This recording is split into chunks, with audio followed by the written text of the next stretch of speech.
Hello everyone, this is Jimmy Kelly with Network Empire, and we're going to go over how to basically log into your server using a remote connection. I know when first time you start dealing with connecting into servers, sometimes it can get a little confusing.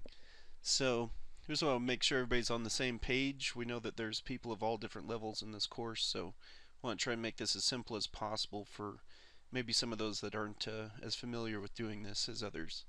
Um, so just a precursor here, we will be going over, I am a Windows person, so be going how to log into that using Windows. But for those Mac users out there, you can download a similar program that will help you connect with remote desktop connection. Here's a URL of a program that you can utilize. It's cord.sourceforge.net. I'm sure there's others out there if you can do a search for it. Anyways, you can go through these and figure out what configuration settings you need to make to make that connection out to your server. With that said, we're just going to jump right in here. So you can see I have this already kind of in here already, but if you are having a hard time finding where the location of this program is, you can type into remote desktop, and then you can see it pops up here. You can go ahead and click on that. Once you get it, you'll be able to just do a quick connect through your recent programs box up here. But we're going to log into our server for the first time, so I'll just go walk you through this. You'll get your login details and everything you need for your server through your provider. If you haven't gotten them after you've paid and it's been a while, I suggest checking your spam folder, as sometimes those can end up in there. But let's just jump right in.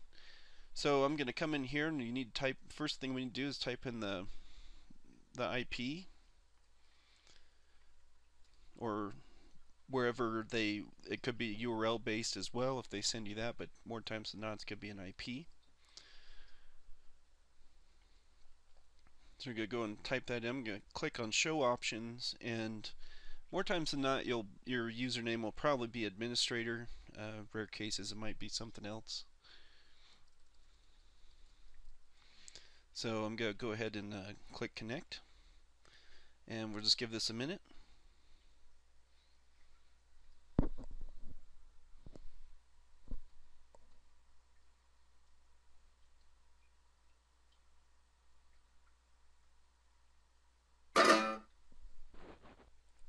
You saw that error pop up there a minute ago. Jumped the gun a little bit. The hosting company is not quite ready for me to log in, so I just contacted them and took care of that.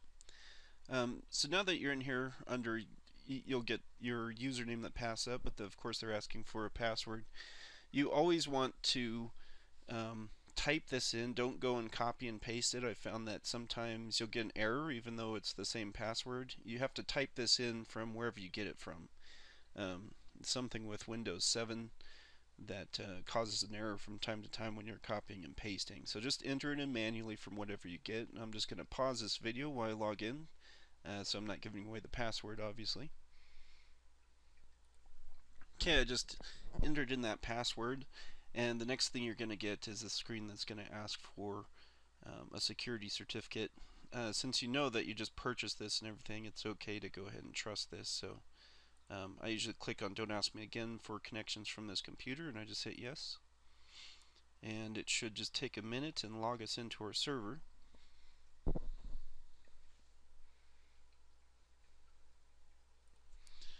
And here we are, sitting on the server.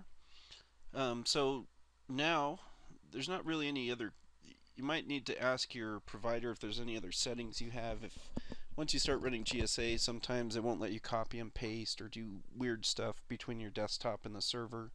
That's obviously a question that you'll have to ask your provider what those settings are to get that fixed. If you're using Hostimus, I've never run into problems in that area. So basically, this is how you connect into your server using a remote desktop connection. And we're going to start installing GSA and Capture Breaker next in the next video, so we will see you soon.